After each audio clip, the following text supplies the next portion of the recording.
In 1994, executives from the 7 largest tobacco companies in America were summoned to Congress to explain themselves. In their testimony, the executives said that smoking cigarettes was not addictive. They were lying. They'd known all along about nicotine addiction, yet they continued to sell cigarettes. It was too lucrative to stop. Millions died as a result. Eventually, a wave of lawsuits forced the tobacco companies to admit that they knew this and to shell out hundreds of billions of dollars to victims and their lawyers. Suppressing smoking became a national priority. America understood that hurting people in order to get rich was wrong. Doing it on purpose is criminal. All of which raises serious questions tonight about Silicon Valley, about what their products are doing to this country, particularly to children, and how much tech executives know about the potential harm caused by what they're selling. Already, psychiatric research has produced some ominous findings on this. Social media use is connected to anxiety, depression, and social maladjustment, particularly among adolescents. The more time kids spend online, the unhappier they are. Data from the CDC show that suicide rates for teen girls in America are at a 40-year high, and they're way up for teen boys as well. Does technology play a role in those deaths? And for that matter, in a number of other serious pathologies that appear to be rising in America? Sean Parker seems to think so. Parker is not a research scientist. He's even more authoritative on this subject. He was Facebook's first president, and he helped design that website. Parker just gave a remarkable interview to a reporter from Axios in which he admits that he and other Facebook founders knew from the very beginning they were creating something harmful and addictive.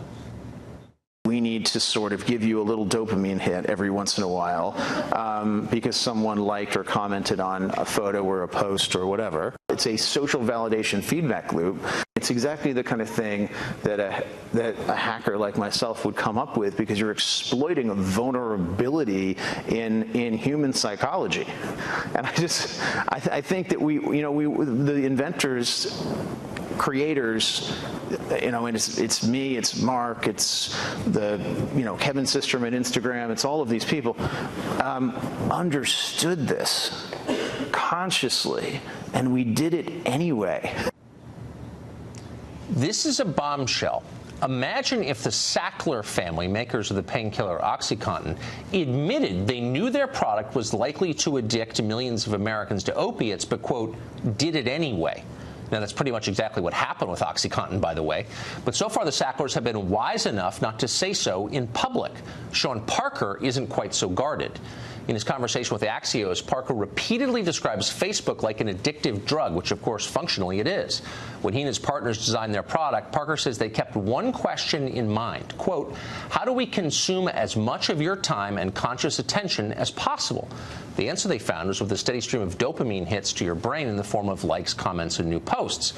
Parker acknowledges Facebook has become an epidemic that is devastating this country. Quote, it literally changes your relationship with society and each other, he said.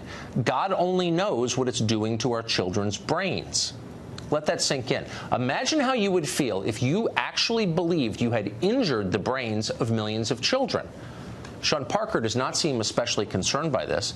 In fact, in his interview with Axios, he brags about how rich it has made him. Quote, because I'm a billionaire, I'm going to have better access to health care, Parker said. I'm going to be like 160, and I'm going to be part of this class of immortal overlords. You know the expression about compound interest? Give us billionaires an extra 100 years, and you'll know what wealth disparity looks like. The tobacco executives suddenly look decent by comparison. Yet, unlike the heads of Philip Morris and R.J. Reynolds and Laura Lard, Sean Parker and Mark Zuckerberg have not been hauled before Congress to account for themselves and what they've done. Why is that exactly? You'd hate to think it's because Silicon Valley gives far more money to politicians than the cigarette makers ever did, but who knows? Maybe there's a connection. We'll start asking members of Congress about it.